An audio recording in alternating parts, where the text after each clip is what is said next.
श्री स्वामी समर्थ सगळ्यांना. प्रत्येक वर्षी नवीन संकल्प आपण करत असतो. आपल्यापैकी असे किती जण आहेत जे ते संकल्प पूर्ण करतात किंवा त्यासाठी प्रयत्न करतात. तर असे काहीच जण असतील ना, ज्यांनी ते संकल्प पूर्ण करत असतील. माझंही असंच होतंय. मी पण काही ना काही दरवर्षी ठरवत असते, पण ते करायचं होतच नाही. काही ना काही अडचणी येतात आणि खरं सांगते मला खूप अडचणी येतात आणि त्यामुळे माझं कुठलंच काम असं पूर्ण होत नाही. सतत अडचणी येतात आणि प्रत्येक काम अर्धवट होतं आणि त्यामुळे मला खूप ऐकून घ्यावं लागतं. पण हा प्रत्येक नशिबाचा भाग आहे आणि मी काय सगळं नशिबावर सोपवलेलं नाही आहे. माझेही प्रयत्न चालूच आहेत आणि सगळं नशीबच असतंय असं नाही. पण म्हणतात ना 99% आपलं प्रयत्न असतात आणि 1% आपलं नशीब असते.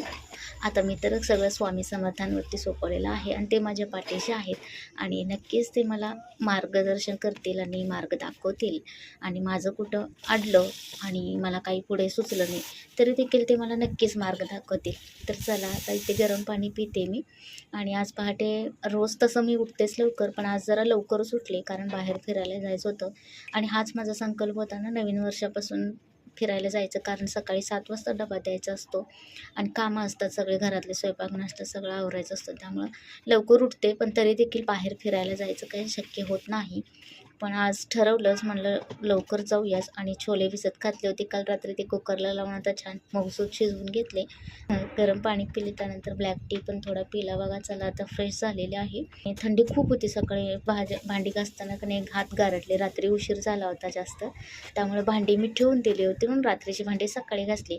एरवी मी तसं काही करत नाही आणि आज अमावस्या होते. दही भाताचा नैवेद्य ठेवलेला आहे. माझ्या आयुष्यातली अगदी माझी जवळची खास व्यक्ती, तर तिच्या नावाने मी आज अमावस्याला आपण आपल्या घरातल्या व्यक्तींसाठी ठेवतो ना नैवेद्य, तर मी ठेवलेले आहे. दर अमावस्याला दहीभाताचा नैवेद्य ठेवते मी. त्यामुळे आजचा दिवस माझ्यासाठी असं खूप जड होता. आणि आपल्या आयुष्यामध्ये असे कितीतरी आठवणी असतात ना, खूप अशा भयंकर घटना घडलेल्या असतात.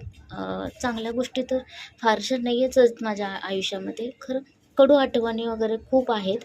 शक्यतो जास्त मला काही बोलता येत नाही आणि आज तर ना मला कुठून सुरुवात करावी आणि काय बोलावं तेच सुचत नव्हतं.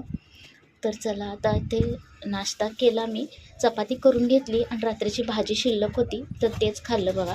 आणि शेजाऱ्यांचा डबा आमच्याकडे राहिला होता शिल्लक. तर भोगी दिवशी आम्ही भाजी भाकरी त्यांना दिली होती, त्यामुळे त्यांना ती खूप आवडली. मग पुन्हा त्यांनी आम्हाला इडली डोसे वगैरे करून दिले होते आणि मग त्याच भांड्यामध्ये आम्ही पुन्हा त्यांना बिर्याणी करून दिली, कारण त्यांच्या घरी बिर्याणी वगैरे जास्त बनते. त्यामुळे त्यांच्या आवडीची डिश त्यांना डबा भरून द्यायचा होता. खूप मोठा डबा होता त्यामुळे जास्त क्वांटिटीमध्ये केली. पण तसंही खूप दिवसापासून आम्ही केली नव्हतं, त्यामुळे या निमित्ताने का होईना आज बिर्याणीचा बेत झाला आणि खूप मस्त झाली होती बरं का बिर्याणी. खूप भारी झाली होती.